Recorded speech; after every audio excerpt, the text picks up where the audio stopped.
Au tabernacle de Dawad, dispersé à travers le monde, recevez ici mes salutations les plus fraternelles. Shabbat Shalom. Oh, praises be to the Most High, our power, toute la gloire soit rendue au Tout-Puissant, qui est notre pouvoir. Barakata Yahweh. Romains chapitre 3, verset 29. Ou bien, Dieu est-il seulement le Dieu des Juifs? Ne l'est-il pas aussi des païens? Oui, il l'est aussi des païens. Alors ça, c'est un précepte qui est erronément ou frauduleusement utilisé dans le christianisme édomite et qui est la religion du Satan, qui fait croire aux gens qu'en réalité, Dieu, bibliquement parlant, est le Dieu de tout le monde. Ceci est incorrect. Nous disons ceci, selon la narrative biblique, Dieu est censé être le créateur de tout le monde. Mais par contre, dans l'exercice de sa divinité, il est exclusivement le Dieu du peuple d'Israël. Dieu n'a jamais été le Dieu des Assyriens, des Édomites, des Couchites, des Moabites. Il est bibliquement le Dieu du peuple d'Israël. Il le répète de façon prononcée et répétitive. C'est ce que nous allons essayer de prouver ici. Parce que dans le christianisme, il y a une confusion assez profonde sur les concepts ou le terme juif, les termes nation, les termes gentil, païen, étranger. Nous disons ceci, ces termes-là, bibliquement, sont polysémiques. Ils s'appliquent à la fois à ceux qui sont ethniquement israélites et à ceux qui ne le sont pas. Donc, vous allez voir dans l'application biblique, un peut être juif parce qu'il est descendant du sperme de Jacob. Un aussi peut avoir l'identifiant juif, soit par conversion, soit par fraude. Ensuite, un peut être qualifié de païen, mais il est ethniquement le sperme de Jacob, c'est-à-dire c'est un Israélite. Et dans ce cas, il est païen tout simplement parce qu'il s'est assimilé et il s'est écarté de la Torah et des alliances. C'est ce que nous allons expliquer. D'où la mission même des apôtres. Voilà pourquoi dans Romains chapitre 3, verset 29, il s'agit bel et bien de la maison de Juda et d'une partie d'Israël qui s'est assimilée et qui est devenue païen. La mission des apôtres consistait justement à aller chez leurs frères dans la diaspora qui sont devenus des païens. Ils ne sont pas ethniquement corinthiens, ils ne sont pas ethniquement thessaloniciens, ils ne sont pas ethniquement colossiens, ils le sont devenus par processus de captivité, d'immigration, de domination et par assimilation. C'est ce que la Bible nous enseigne et c'est ce que l'histoire séculaire nous enseigne. Donc, dans cette démarche, nous allons essayer d'expliquer ces termes-là bibliquement dans leur contexte. Ok? Aujourd'hui, nous allons prendre le terme juif. Ensuite, on prendra le terme païen pour que vous arriviez à comprendre que les païens dont il s'agit du Nouveau Testament, ceux qui les apôtres sont partis prêcher, sont bel et bien des descendants israélites ethniquement parlant. Il y a deux types d'applications par rapport à ces termes. Donc, quand vous lisez un texte, vous voyez juif, vous lisez un texte, vous voyez païen, vous devrez vous rassurer contextuellement de quel juif s'agit-il, de quel païen s'agit-il. Le juif n'est pas la représentation de toute la nation d'Israël. Or, quand vous dites par exemple que Dieu est le Dieu de juifs, mais Dieu est aussi le Dieu du Lévite. Dieu est aussi le Dieu du Danite. Dieu est aussi le Dieu du Nephthalite. Les autres tribus dans ce précepte sont où? Puisque dans votre conception, tout ce qui est païen et non israélite, c'est complètement faux. Donc aujourd'hui, nous allons nous appliquer à expliquer qui est juif bibliquement parlant. Ok? Premièrement, vous devrez savoir que le juif est celui qui est premièrement un sémite, de 2, un hébreu, et un descendant de Jacob, en passant par Abraham et Isaac. Est-ce que vous comprenez? Donc, exclusivement, c'est un qui sort de ce clan-là ou de cette tribu qu'on appelle par la tribu de Juda. Maintenant, par extension, après le chiisme, c'est-à-dire la séparation de la nation d'Israël en deux, le terme juif va aussi s'appliquer à ceux du royaume du sud. C'est-à-dire que vous soyez benjamite, que vous soyez lévite, parce que c'était les 3 tribus qui constituaient majoritairement le royaume du sud, ou la maison de Juda, qui a pour capitale Jérusalem, que vous soyez ethniquement de ces 3 différentes tribus, vous étiez considérés aussi comme étant des juifs. Je vais le prouver scripturairement parlant. Esther chapitre 2, ok? Esther chapitre 2, vous allez voir ça. Et vous savez que bibliquement, l'appartenance tribale est fixée en fonction de la tribu du père. Esther chapitre 2, pay attention, je lis à partir du verset 5. Il y avait dans Suse, la capitale, un juif, Mardoché, l'oncle d'Esther. Donc on vous dit qu'il est un juif, mais on va voir sa paternité, ok? Un juif nommé Mardoché, fils de Jaïr, ça c'est son père, fils de Shinéi, fils de Kish, homme de Benjamin. Donc on vous dit que la lignée patriarcale de Mardoché, c'est un benjamite, mais il a l'identifiant d'être juif, tout simplement parce que il se retrouve dans la partie sud du royaume après la division. C'est l'exemple même de Paul de Tarse. Actes des Apôtres chapitre 22, vous allez voir que Paul se dit d'être juif. Actes des Apôtres chapitre 22, du verset 3, « Je suis juif, né à Tarse en Sicile ». Ok? Il le dit qu'il est juif. Mais par contre, dans Romains chapitre 11, du verset 1er, Paul vous dit qu'il est benjamite de descendance. C'est là que vous comprenez que le terme juif peut s'appliquer premièrement à ceux de Juda, ensuite par extension à ceux qui sont du royaume du sud. Maintenant, ce que je veux faire, c'est de vous montrer que ce terme aussi peut s'appliquer bibliquement par ceux, soit qui le sont devenus par fraude, ok, ou par processus de conversion. Voilà. Donc on va rester dans la Bible, on va prendre le livre d'Esther, ok? Livre d'Esther au chapitre 8, on va lire le verset 17.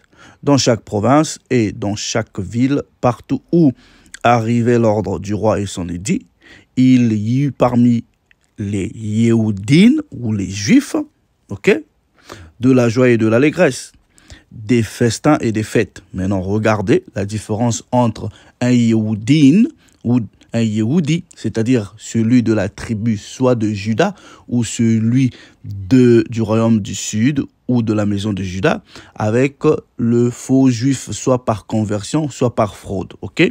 Donc, on lit le verset. Dans chaque province et dans chaque ville, partout où arrivait l'ordre du roi et son édit, il y eut parmi les juifs, les vrais, ok, de la joie et de l'allégresse. Donc, ce sont ici les juifs ethniquement, ok? Soit ils sont de la tribu de Juda, soit ils sont du royaume du sud, comme je vous l'ai expliqué. Des festins et des fêtes. Et beaucoup de gens d'entre les peuples, c'est-à-dire les non ethniquement israélites, ok? Et beaucoup de gens d'entre les peuples du pays se firent juifs, Yahad. Ok, ils ne sont pas Yahoudi ou Yahoudine, ils sont Yahad. Donc, ils ont, ok, on va dire, l'identifiant juif, ok, mais à la différence du juif ethnique, eux le sont soit par fraude, soit par conversion. C'est ce que le terme Yahad veut dire, ok, devenir juif. en fait ou par fraude, ou être judaïsé. Vous comprenez un peu? Mais on va quand même dans une autre dimension vous expliquer c'est quoi être judaïsé ou c'est quoi le judaïsme, parce que Edom, le Satan et l'homme blanc a bien travaillé pour essayer un peu de vous cacher la vérité. Mais vous comprenez que l'identifiant juif est aussi utilisé à ceux qui ne le sont pas ethniquement parlant, tel que le précepte dans le livre d'Esther au chapitre 8 du verset 17 nous le dit. Ok, on va encore aller plus loin. Nous prenons Actes des Apôtres. Quickly. Actes des Apôtres au chapitre 24. On va vous montrer encore la fraude. Ok. Actes des Apôtres au chapitre 24. Voilà. On va lire le verset 24. Ok. Regardez ceci. Quelques jours plus tard, Félix revint accompagné de sa femme, right? Drusille, qui était juive. On vous dit que Drusille, là, est juive. Right? Non, on va voir. Est-ce qu'elle est juive parce que son père est juif, c'est-à-dire de la tribu soit de Juda, ou est-ce que son père est du royaume du sud? Or, Drusilla, ok, son père, c'est qui? On va vous montrer le père de Drusilla. Ok, on va dans le chapitre 26, voilà, des Actes des Apôtres. Ok, on va lire le verset 4. Agrippa dit à Paul, tu as la parole, peux-tu présenter ta défense? Le père de Drusille, c'est ce monsieur qu'on appelle Agrippa. Ok? Mais Agrippa, comment est-ce qu'il est devenu juif? Il est devenu par conversion. Ok? Regardez, on va le prouver. Verset 2, roi Agrippa, je m'estime plutôt heureux de pouvoir aujourd'hui me défendre devant toi de toutes les accusations que les Juifs ont portées contre moi, car tu connais parfaitement toutes leurs coutumes et leurs discussions. Donc, dans d'autres versions, on dit, tu es un expert aux coutumes des Juifs. Mais Agrippa, on dit que sa fille est juive.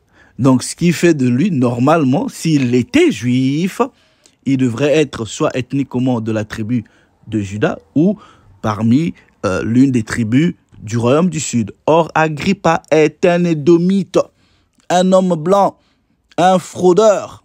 Là, non, on va le prouver dans l'histoire séculaire. Vous voyez, ok. Donc, Agrippa, ok, qui parle avec Paul, est un édomite de descendance plutôt. C'est un édomite. Et même, voilà, sa fille Drusilla, voilà, comme vous dit, Julia Drusilla est la fille d'Hérode Agrippa. Voilà, c'est eux là. Mais ils ont, on va dire, l'identifiant de juifs. Mais ils ne le sont pas parce qu'ils le sont devenus, comment? Par, on va dire, par processus de conversion par la fraude. Right? Et dans la version King James en anglais, on dit right, que Agrippa est un expert, ok, aux coutumes et aux us des Israélites ou des Juifs. Vous comprenez? Voilà pourquoi, quand vous prenez par exemple le livre de Revelation, ok, Apocalypse, chapitre 2, voilà, quickly, before we close, Révélation chapitre 2, du verset 9, je connais tes œuvres, ta détresse et ta pauvreté, et pourtant tu es riche. Ainsi les calomnies de ceux qui se disent juifs et ils ne le sont pas, ils sont la synagogue de Satan. Period. Ok? Donc, pour vous les chrétiens, quand vous utilisez le terme juif, il faut faire très attention. Juif ne signifie pas toute la nation d'Israël. Non. Voilà pourquoi vous n'avez pas la maîtrise des versets quand on dit « il n'y a ni juif ni grec ». C'est ce qu'on va vous expliquer. Le ni juif et le ni grec ne sont tous que des descendants israélites. Le juif va être celui du royaume du sud qui va plus ou moins rester sur la terre d'Israël avant la dernière captivité. Okay? Ensuite, qui va garder la loi. Les autres vont se paganiser ou vont subir une hellénisation accentuée. C'est eux-là qui vont devenir des païens, des Grecs. Et c'est ce que le prophète Osée a prophétisé. Voilà pourquoi la mission des apôtres et la mission de Jésus était de recoller les brèches du tabernacle de David qui s'était brisé, c'est-à-dire le retour d'Éphraïm, c'est-à-dire le royaume du Nord, dans le plan du salut. Voilà pourquoi Galate va vous parler de l'adoption. On va vous expliquer le mystère même du greffage des païens. Ces païens-là qui sont revenus, qui sont greffés, ne sont pas des gens ethniquement non israélites. Non, l'homme blanc et le Satan vous a menti, en voulant toujours tout universaliser. Vous allez rester dehors. Là, le plan du salut ne vous concerne pas. Le salut des non-israélites est conditionné. C'est ce que nous allons expliquer. Conditionné par quoi? Ils doivent payer tout le mal qu'ils nous ont fait, conditionné par leur servitude et leur esclavage. C'est ce que les prophètes nous disent dans la Torah. Voilà. Donc, quand vous touchez des textes, Dieu est-il le Dieu des Juifs? Mais de quel Juif? Le Juif ne veut pas dire tout Israël. Or, Dieu est le Dieu de la nation d'Israël. Or, dans la nation d'Israël, il n'y a pas que les Juifs. Dans la nation d'Israël, nous avons 12 tribus. Oh, praises be to the Most High, our power. Que celui qui a l'intelligence comprenne. Que celui qui est toujours possédé par la religion de Satan et d'homme résiste à cette vérité. Shalom.